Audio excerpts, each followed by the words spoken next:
The linen napkin cost the restaurant exactly 35 cents to launder. The mathematical correction scrawled on the back of it, however, was worth $4 billion.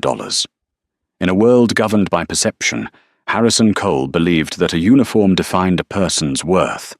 He thought the woman pouring his vintage Pinot Noir was invisible, a piece of furniture with a pulse. He was wrong.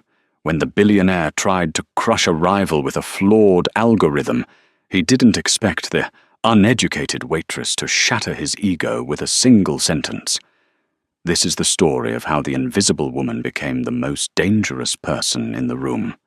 The air inside Le Cercle Rouge smelled of truffle oil, old leather, and desperation. It was a specific kind of desperation, the kind that wore Italian wool suits and checked Patek Philippe watches every 30 seconds. Isabel Mercer adjusted the collar of her black waistcoat. It was a size too big, bunching uncomfortably at the small of her back, but she didn't complain. Complaints got you fired, and firing meant the terrifying math of her bank account would finally collapse into the red. She picked up a tray of crystal flutes, her face a practiced mask of indifference. Table 4 needs a refresh on the sparkling. The maitre d', a perpetually sweating man named Jean-Luc, hissed as he breezed past her. And for the love of God, Isabel, do not make eye contact with Mr. Cole. He's in a mood. Isabel didn't nod. She just moved. She glided across the plush carpet of the Manhattan establishment, a ghost in the machine of high finance. Table 4 was the prime real estate of the restaurant, a corner booth bathed in the golden glow of an Art Deco chandelier. Occupying the center seat was Harrison Cole. At 42, Cole was the face of Blackwood Capital, a man whose frown could dip the Nasdaq. He had the jawline of a news anchor and the eyes of a shark that had just smelled blood in the water. Sitting opposite him was a younger man, pale and trembling. Isabel recognized him from the business section of the discarded newspapers she read on the subway. Daniel Cross, a tech prodigy, a kid who had built a logistics AI called Vector and was now about to lose it. "It's a generous offer, Daniel," Harrison said, his voice smooth, like gravel grinding in honey. He didn't look at the menu. He never looked at the menu. "You're bleeding cash. The Series B funding dried up. I'm offering you a life raft." "It's a hostile takeover masked as a merger," Daniel stammered, adjusting his glasses. "The valuation is—" "It's wrong, Harrison. Your risk assessment model is penalizing our Q3 growth based on projected volatility that doesn't exist." Isabel approached the table. She knew the protocol. Approach from the left, pour with the right, vanish. "Volatility doesn't exist." Harrison laughed, a dry, humorless sound. He signaled for his glass to be filled without turning his head. "Daniel, look around you. The market is a living animal. My analysts run the Black-Scholes model with a modified decay factor. We don't guess. We know." Isabel began to pour the mineral water into Daniel's glass. Her hand was steady, but her mind snagged on the words.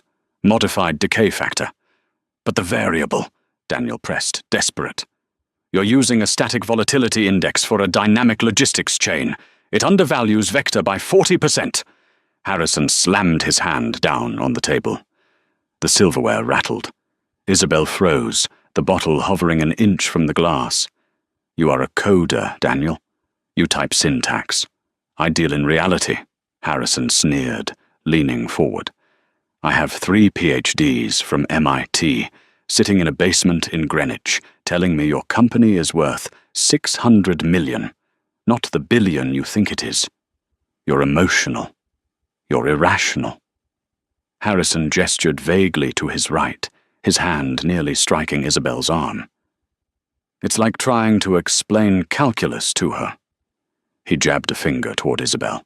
The restaurant seemed to go silent. "Excuse me?" Daniel whispered, looking from Harrison to Isabel. Harrison didn't even look at her face. He looked at her uniform. Her. The help.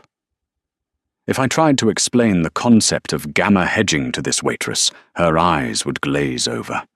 She's worried about tips and sore feet. She serves the food. She doesn't think about where the money to buy it comes from. That is the natural order. Some people are built for labor, Daniel, and some are built for leverage. Isabel felt the heat rise up her neck. It wasn't shame. It was a cold, hard rage she hadn't felt in 3 years. She finished pouring the water. She should walk away. She needed this job. Her father's medical bills were due on the 1st. The rent for the studio apartment in Queens was already late. Walk away, Izzy, she told herself. Just sign the term sheet, Daniel, Harrison said, dismissing Isabel with a wave of his hand as if shooing a fly. Before I decide, your company is worth 0. Isabel placed the water bottle on the coaster. The sound of glass on marble was a sharp clack. She didn't retreat. She stood there. Actually, Isabel said. Her voice was quiet, but it carried a strange resonance in the hushed dining room. Harrison stopped. He slowly turned his head, his eyes narrowing as they finally landed on her face. He looked at her as if a lamp had just started speaking Portuguese. "I'm sorry?" Harrison asked, his tone dripping with incredulity. "Did you say something?" "I asked for sparkling, not a conversation." "You said he's using a static volatility index," Isabel said, her hands clasped behind her back. She looked Harrison Cole directly in the eyes. "But if you're applying a modified decay factor to a logistics chain, you aren't using black skulls. You're likely using a variance of the Heston model." Silence. Absolute, suffocating silence. Daniel Cross looked up, his mouth slightly open. Harrison blinked. Once. Twice. The arrogant smirk faltered for a microsecond before returning, sharper than before. "I beg your pardon." "The Heston model," Isabel repeated, her voice gaining strength. "It assumes volatility is arbitrary. But Mr. Cross's company is logistics. Logistics isn't arbitrary. It's seasonal and cyclical. If your analysts are treating his inventory turnover as stochastic volatility, they aren't just undervaluing his company." She paused, looking down at the term sheet spread across the table. "They're committing a mathematical error that biases the valuation downward by a factor of roughly the square root of time." Isabel tilted her head. "I'd say you're shorting him about $300 million. Give or take." For 10 seconds, the only sound in the obsidian room of Le Cercle Rouge was the clinking of silverware from the far side of the restaurant. At table 4, the atmosphere was heavy enough to crush a submarine. Harrison Cole's face went through a complex transformation.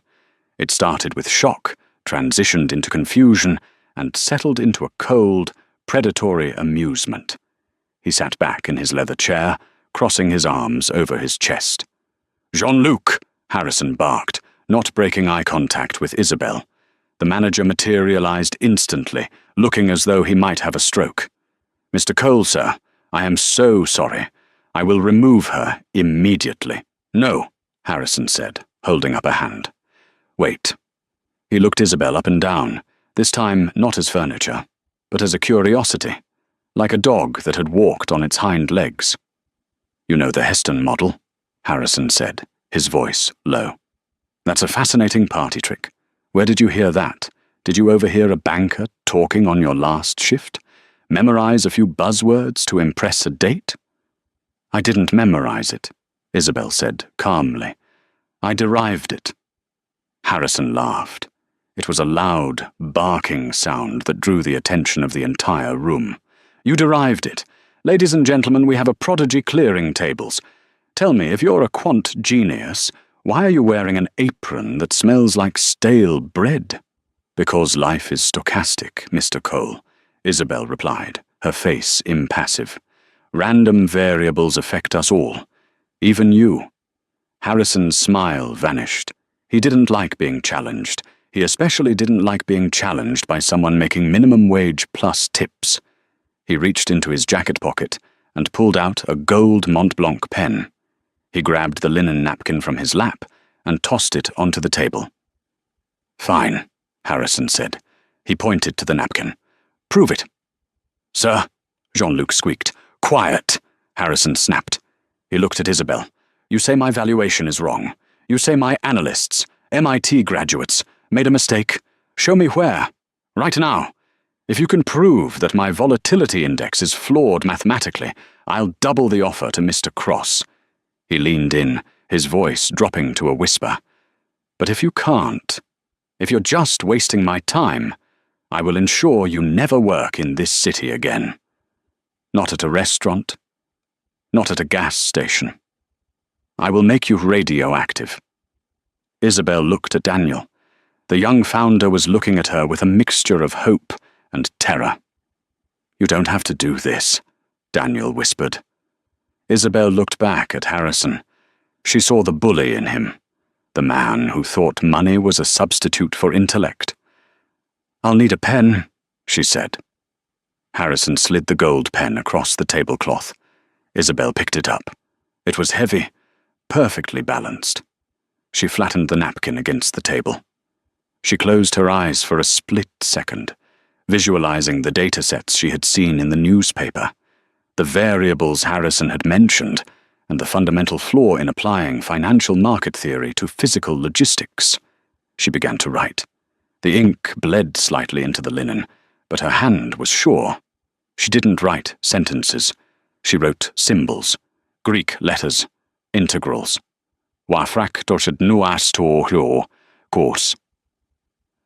Kappa a theta, dan Johansa, and plus as some horse grass and most scartos as nu I had, dead about a lebudabrabaliote. She wrote quickly, sketching out the correlation coefficient between the asset price and the volatility. "Your model assumes tight order to bucks RHO is constant," Isabel said as she wrote, her voice slipping into the rhythm of a lecture she hadn't given in years. "But in logistics, pro-doublers is dependent on external supply chain shocks. You can't integrate over the time horizon without adjusting for the seasonality of shipping routes." She slashed a line through the bottom of the equation and wrote a correction term. While sigma, Jasmint said T.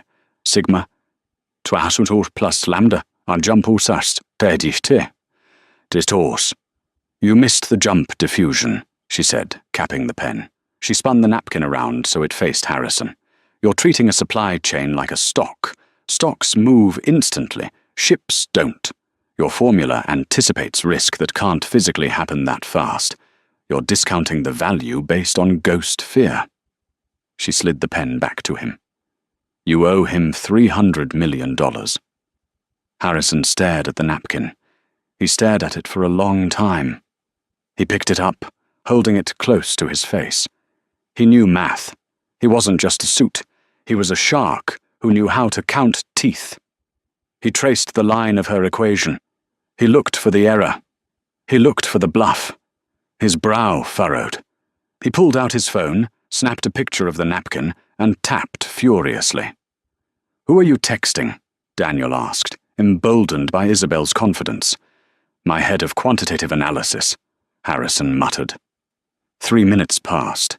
The restaurant floor was frozen. Jean-Luc was hyperventilating near the kitchen door. Isabel stood with her hands clasped, staring at a point on the wall. Harrison's phone buzzed. He looked at the screen. He read the message. Then he read it again. His face drained of color. The arrogance didn't just fade. It evaporated. He looked up at Isabel. The look in his eyes wasn't respect. It was fear. The kind of fear a man feels when he realizes the trap door he was standing on has just been unlatched. "Who are you?" Harrison whispered. "I'm the waitress for table 4, Isabel said. "Would you like to see the dessert menu, or will you be signing the corrected term sheet?" Harrison swallowed hard. He looked at Daniel, who was grinning like a lunatic. Harrison stammered. He looked at the phone again. The text from his analyst read, "The math is sound. Actually, it's brilliant. We missed the jump diffusion. Who sent you this?" Harrison cleared his throat. He took out his checkbook, figuratively speaking, and looked at Daniel. It appears there was an oversight in our preliminary data. So the valuation? Daniel pressed. We will adjust it, Harrison said through gritted teeth. To the billion. Daniel pumped his fist silently under the table. Harrison stood up. He didn't look at Daniel. He looked at Isabel. He moved into her personal space, his expensive cologne overpowering the smell of food. You think you're clever, Harrison hissed, low enough that only she could hear. You think you won. But nobody humiliates Harrison Cole in public. You have no idea what you've just done. I did my job, Isabel said calmly, and I fixed yours. Harrison grabbed his coat. Jean-Luc, the manager ran over. Fire her, Harrison said coldly. Now, or I buy this building and turn it into a parking lot. Jean-Luc looked at Isabel with teary, apologetic eyes. Isabel. It's okay, Jean-Luc, Isabel said. She untied her apron and folded it neatly over the back of the chair. She looked Harrison Cole in the eye one last time. I quit. She turned and walked toward the kitchen doors, her head held high. But as the door swung shut behind her, the adrenaline crashed. Her hands began to shake. She had won the argument, but she had lost her livelihood. And she knew, with a sinking feeling in her gut, that Harrison Cole was not a man who let things go. She hadn't just bruised his ego. She had made an enemy of a billionaire. She grabbed her coat from the locker, her heart pounding. She had to get out of there. She had to disappear again. But as she pushed open the back exit into the rainy alleyway, a black SUV was already idling at the curb. The window rolled down. It wasn't Harrison. It was a woman Isabel hadn't seen in 5 years. A woman wearing a headset and a sharp blazer, looking at a tablet. She looked up, locking eyes with Isabel. Hello, Dr. Sterling, the woman said, using the name Isabel had buried a long time ago. We saw the live stream from the restaurant security feed. We need to talk. The rain in the alleyway was cold, mixing with the steam venting from the restaurant's industrial dishwasher to create a thick, grey fog.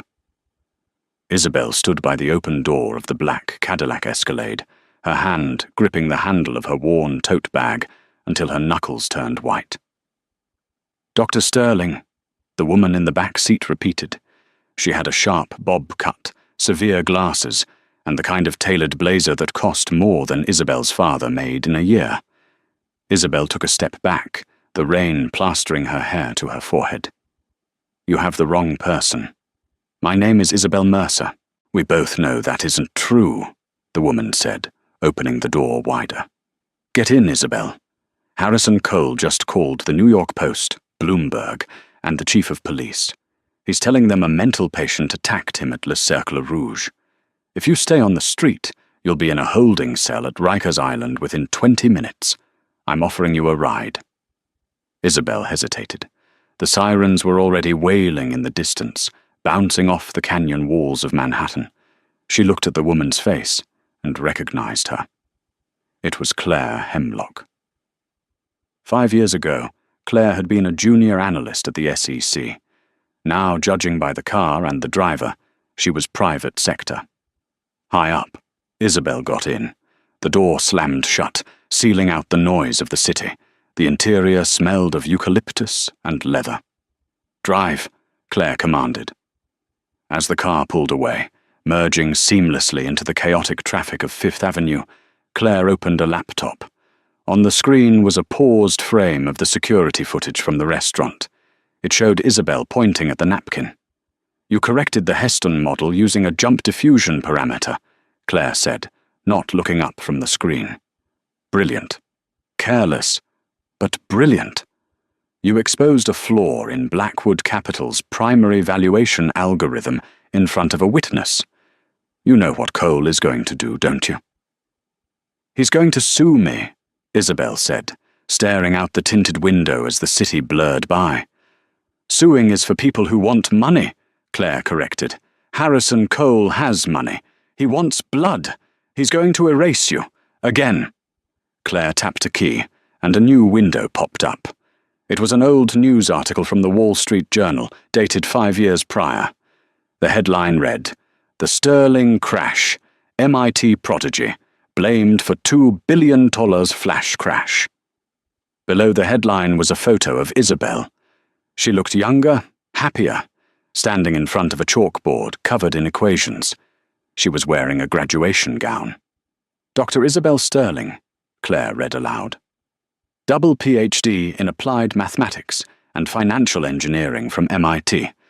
The youngest tenure-track professor in the history of Columbia University. The creator of the Sterling Gamma Protocol." Isabel closed her eyes. "I didn't cause that crash, Claire. You know that." The protocol was sound. Someone removed the failsafes.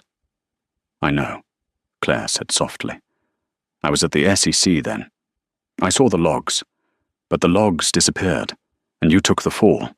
You were stripped of your tenure, your license, and your reputation. You became the pariah of Wall Street, and now you've just poked the bear." "He was robbing that kid," Isabel said, her voice hard. "He was using a volatility decay model to justify a hostile takeover. I couldn't just watch." "That kid is Daniel Cross," Claire said, "and the hostile takeover is actually a cover for something much bigger. Cole isn't just buying Vector Logistics for their trucks, Isabel. He's buying them for their data." Claire turned the laptop toward Isabel.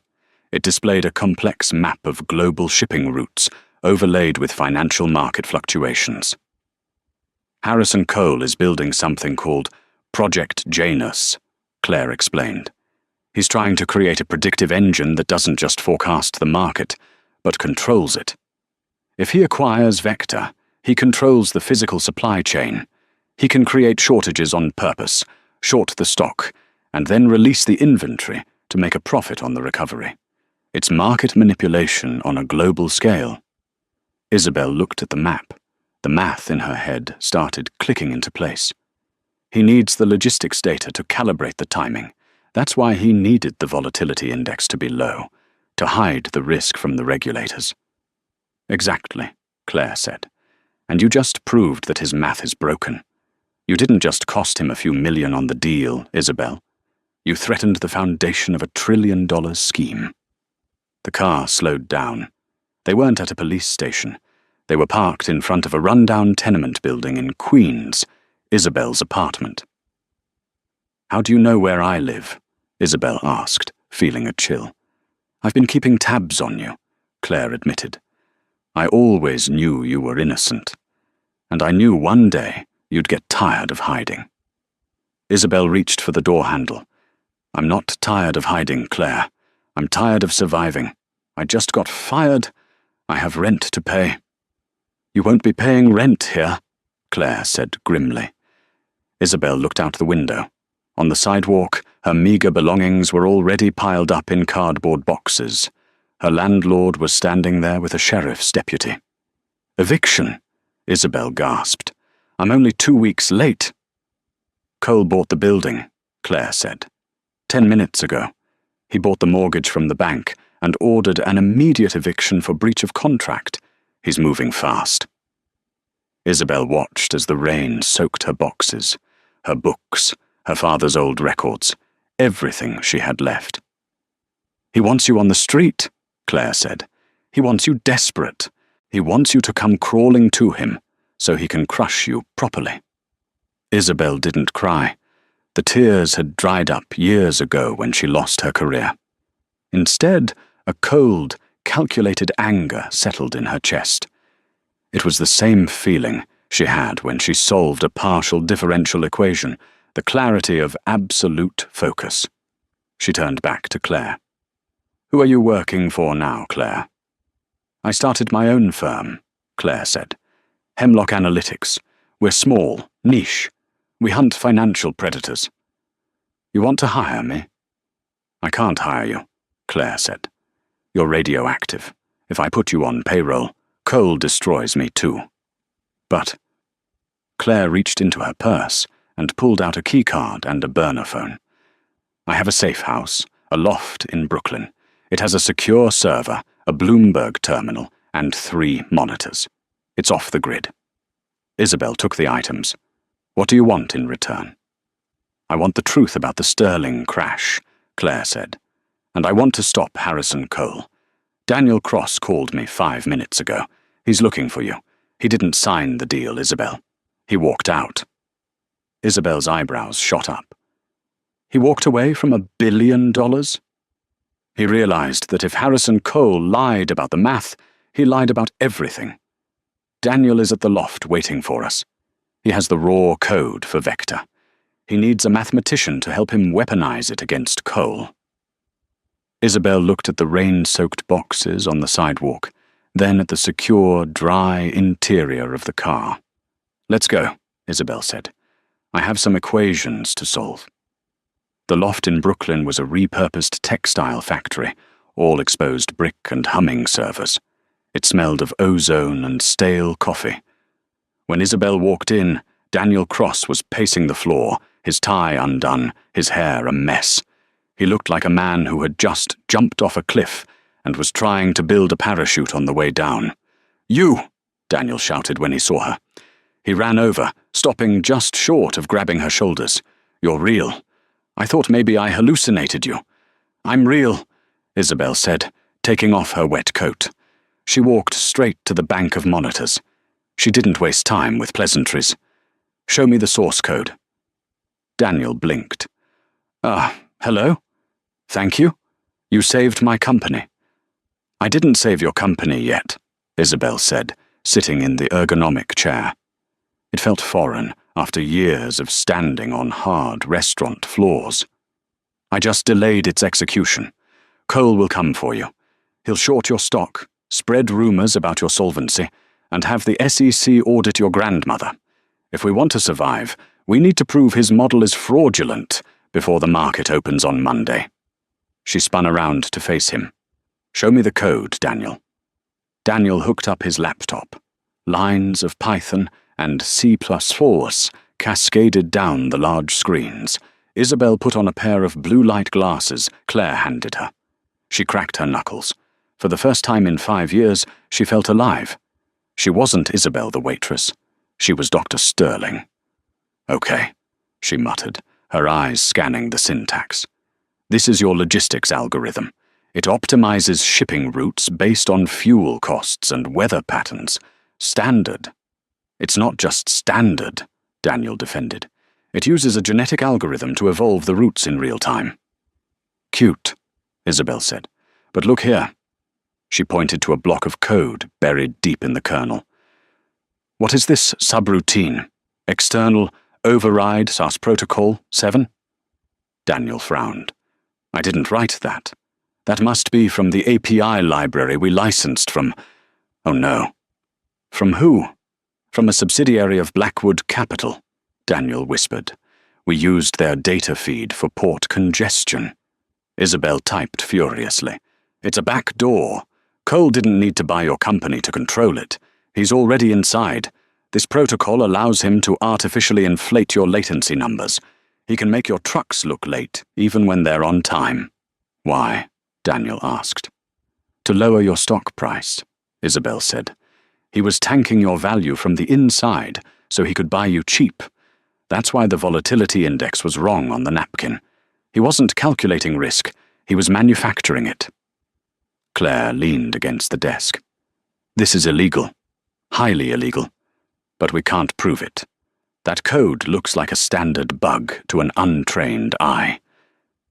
Then we need to force him to admit it, Isabel said. She turned to the whiteboard behind her. She grabbed a marker and began to write. What math call L-tos theta. Wahar summa I woha. Os log an xi dedo an theta. Or lambda or theta. 2 to los star. What is that? Daniel asked. That, Isabel said, capping the marker, is the encryption key for the Sterling Gamma Protocol. The work I did at MIT. The work Cole stole. She turned to them. The flash crash 5 years ago happened because someone tried to run my protocol without the dampening factor. They turned it on, and it ate the market. I always suspected it was Cole, but I couldn't prove he had the code. But if he's building Project Janus to control the market, he has to be using my core architecture. Nothing else is fast enough. So what's the plan? Claire asked. The gala, Isabel said. Tomorrow night, the Metropolitan Gala of Industry. Harrison Cole is the keynote speaker. He's unveiling Project Janus to the world's biggest investors. He's going to run a live demo. Isabel's eyes gleamed with a dangerous intelligence. He thinks he's going to show them the future, she said. We're going to show them the past. We're going to inject a variable into his live demo that only my original code would recognize. If Janus reacts to it, it proves he's running stolen tech. And if it reacts, Daniel asked. Then the algorithm collapses, Isabel said. Live on stage, in front of the Federal Reserve Chairman, the SEC, and every camera in New York. He'll kill us, Daniel said, swallowing hard. He's already tried, Isabel said. She looked at the screen, at the complex math that had defined her life. I'm done serving tables, Daniel. It's time to serve justice.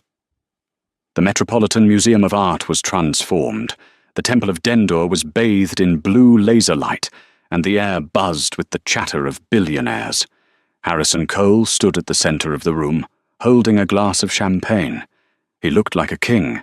He wore a tuxedo that cost more than a Honda Civic, and he was surrounded by sycophants laughing too hard at his jokes.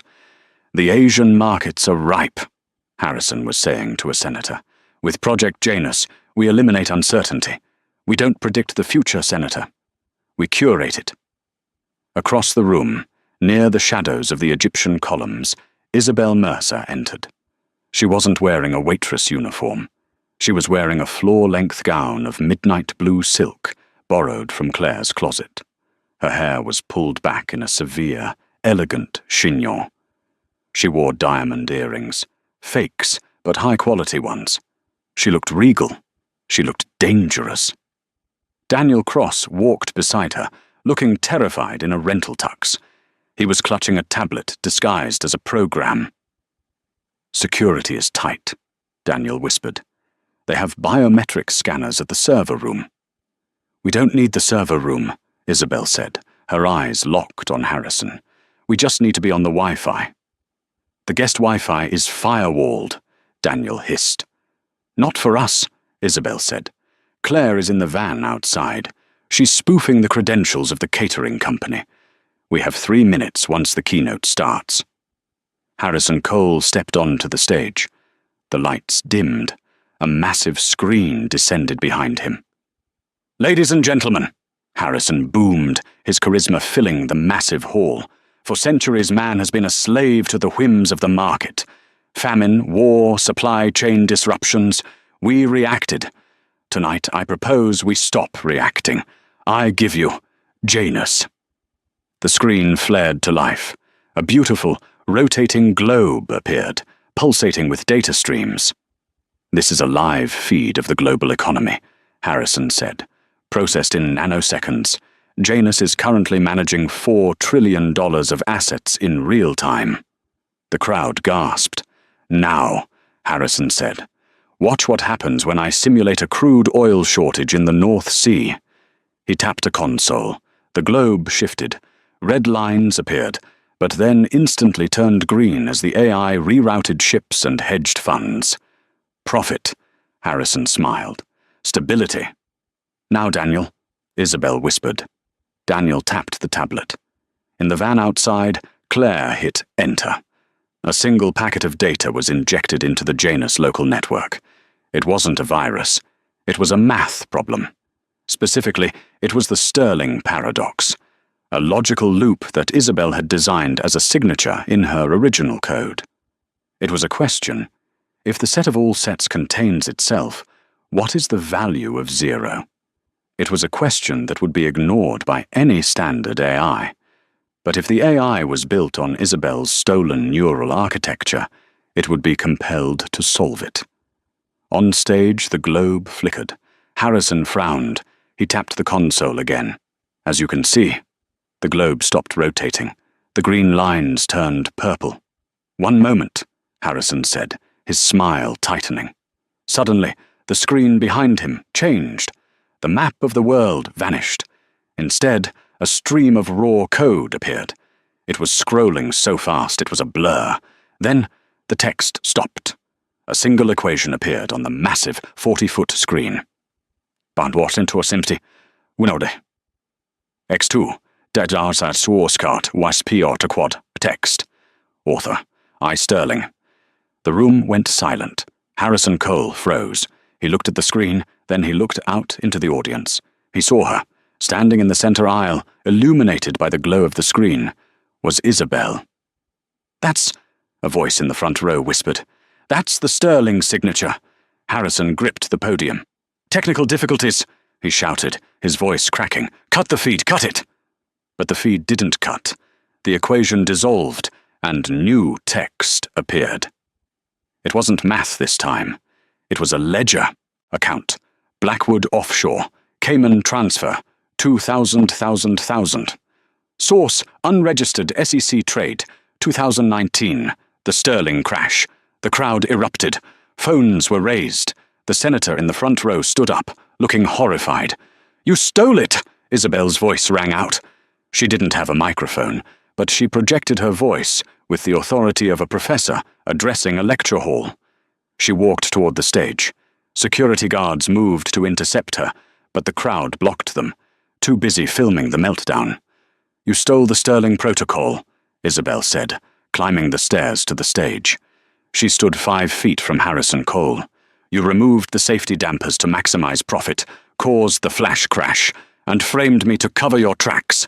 And tonight, you tried to sell a broken version of my life's work to the world."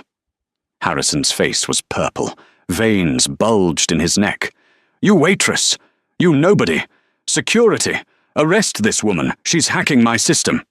"I didn't hack it," Isabel said calmly. "I just asked it a question only its mother could answer, and it answered me." She turned to the audience. "My name is Dr. Isabel Sterling, and Blackwood Capital is insolvent. The algorithm you see behind me isn't predicting the market. It's rigging it. And as of this moment," she pointed to the screen, the numbers were plummeting. "It's dividing by 0. The screen flashed red. Critical failure. The lights in the hall flickered and died, plunging the gala into chaos. "You ruined me!" Harrison screamed in the dark, lunging at her. Isabel stepped aside effortlessly, a move she had learned dodging drunk patrons in the bar. Harrison crashed into the podium, knocking it over with a deafening screech of feedback. Emergency lights bathed the room in an eerie orange glow. "I didn't ruin you, Harrison," Isabel whispered into his ear as he lay panting on the floor. "I just corrected your math." But the victory was short-lived. As the confusion swirled, heavy boots stomped onto the stage. Not private security. NYPD. "Harrison Cole!" a voice boomed. Harrison looked up, hope in his eyes. "Yes, arrest her. She's a cyber-terrorist." The officer ignored Isabel. He walked straight to Harrison and pulled out handcuffs.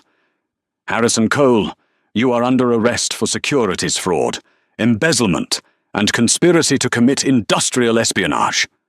Harrison's jaw dropped. "What? On whose authority?" The crowd parted. A man in a trench coat walked forward. He looked tired, worn but satisfied. It was the SEC commissioner, and walking right next to him was Claire Hemlock. "On mine," the commissioner said. "We've been watching the data feed from your Janus server for the last hour, thanks to a tip from Ms. Hemlock. You just broadcast your own confession to the Federal Reserve." Harrison was hauled to his feet. As they dragged him away, he locked eyes with Isabel. "This isn't over," he screamed, struggling against the cuffs. "You think you've won? You have no idea who I work for. I'm just the middleman. They will come for you. They will—" The heavy doors slammed shut, cutting off his scream. Isabel stood alone on the stage. Daniel ran up to her, grinning wildly. "We did it! Isabel, we did it!" But Isabel wasn't smiling. She was looking at the screen, which was now black. "He said he was just the middleman," she murmured. He's crazy, Daniel said. He's desperate. No, Isabel said. She felt a shiver that had nothing to do with the cold. Harrison Cole is a narcissist. He would never admit to being a middleman unless he was terrified of someone bigger than him. Her phone buzzed in her clutch. She pulled it out. Unknown number. She answered. Dr. Sterling, a distorted voice said. It wasn't Harrison.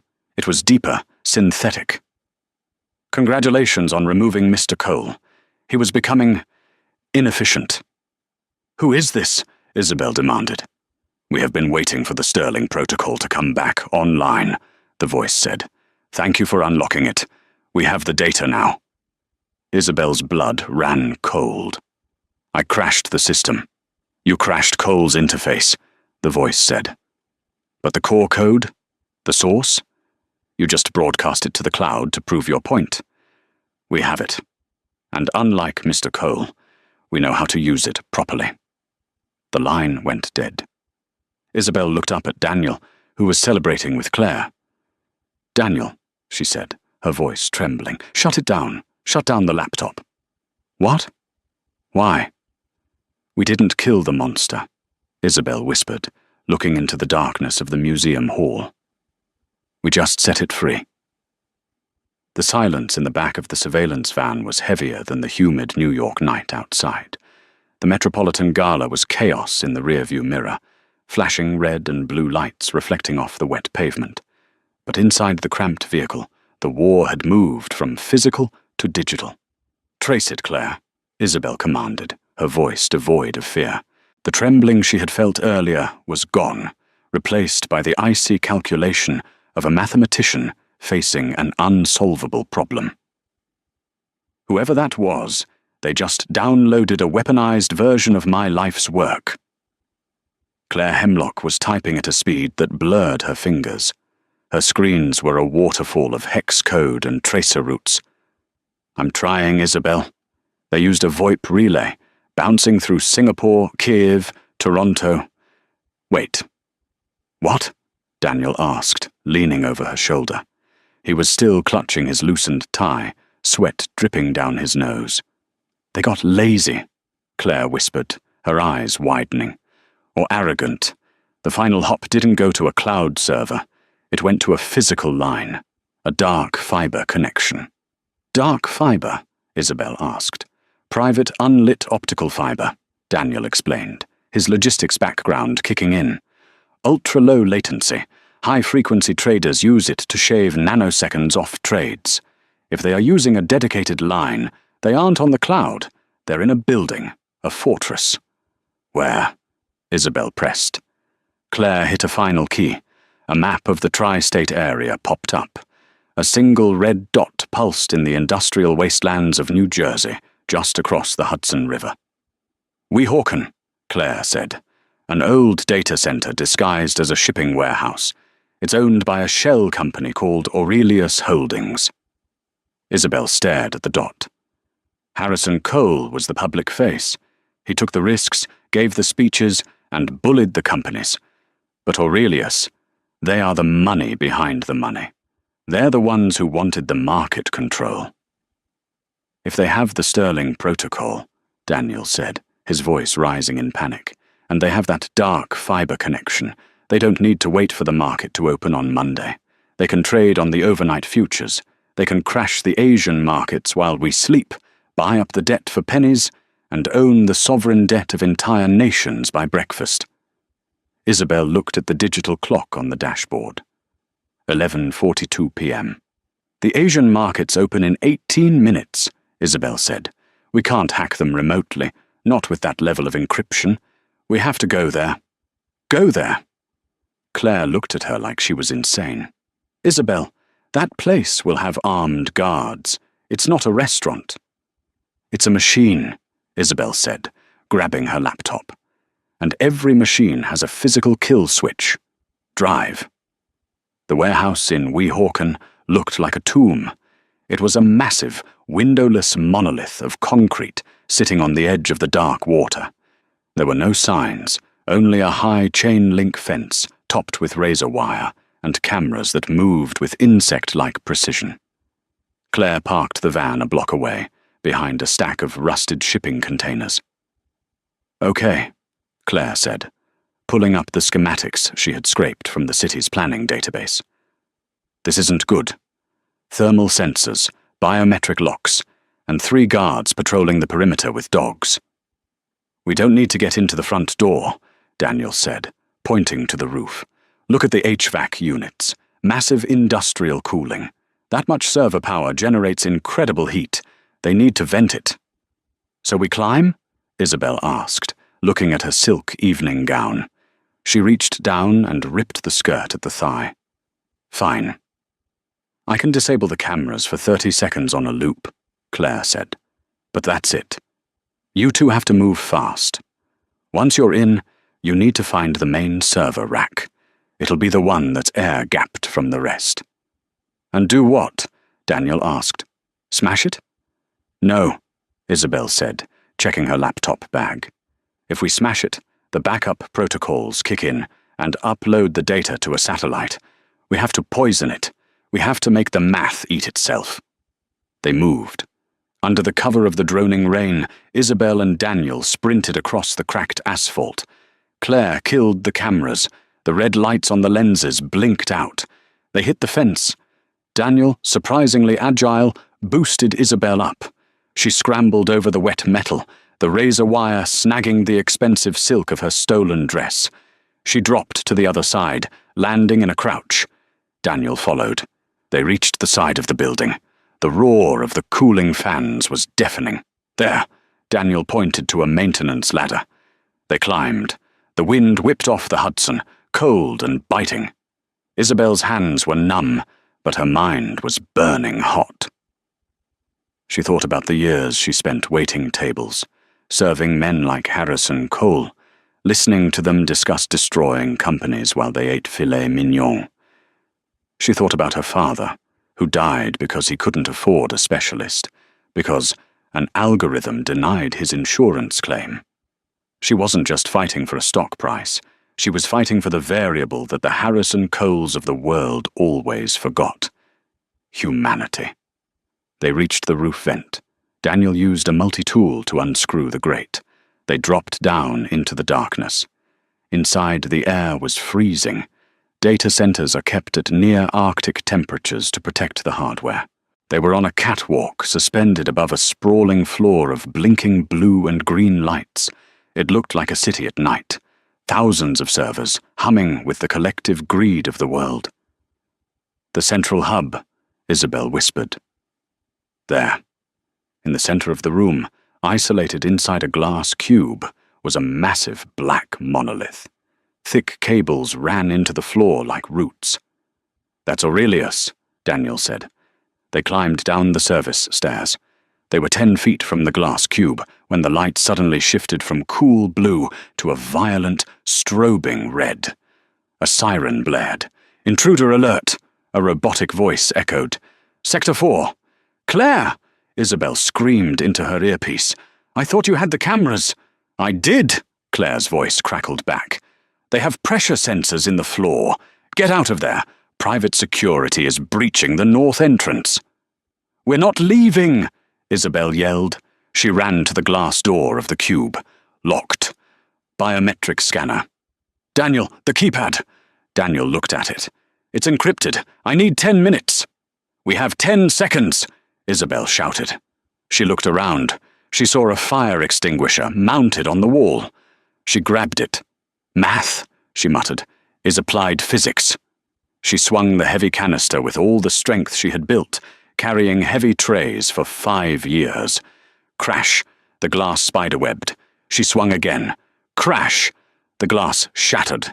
Isabel stepped inside the cube. The temperature dropped another 10 degrees. The hum was so loud it vibrated in her teeth. A terminal sat on a pedestal connected to the black monolith. On the screen, a countdown timer was running. Market open. Tokyo. 0203 Drokusas. Sterling Protocol. Integrated. Target. Global energy grid. "They're not shorting stocks," Isabel realized, typing furiously. "They're shutting down the power grid. They're going to cause blackouts in Tokyo, Seoul, and Shanghai to spike the price of natural gas futures. "Isabel!" Daniel screamed. She turned. 3 men in tactical gear were running down the aisle, rifles raised. "Hands in the air! Step away from the terminal!" Isabel didn't stop typing. "Shoot her!" one of the guards yelled. "No!" another shouted. "If you shoot the terminal, the failsafe triggers and we lose the algorithm. Tase her!" Isabel heard the pop of the taser. She felt the barb hit her shoulder, but the thick fabric of the blazer she had stolen from the cloakroom earlier, combined with the adrenaline, dulled the shock. She ripped the wire out. She had 1 minute. She couldn't delete the code. It was too integrated. She had to add a variable. She had to introduce a constraint that the greedy AI couldn't reconcile. She accessed the core logic kernel. If profit 0, then execute trade. That was the base command. Simple, ruthless. Isabel's fingers flew. She recalled the napkin she wrote on in the restaurant. The correction. She typed a new axiom into the heart of the beast. Constraint. Nash. Equilibrium. Humanity. If action causes harm. Profit, then profit ad null. Define harm. Casualty, rate plus poverty. Index. She hit enter. The guards tackled her. Her face slammed into the cold metal floor. A boot pressed onto her neck. "It's over," the guards spat. "Secure the system."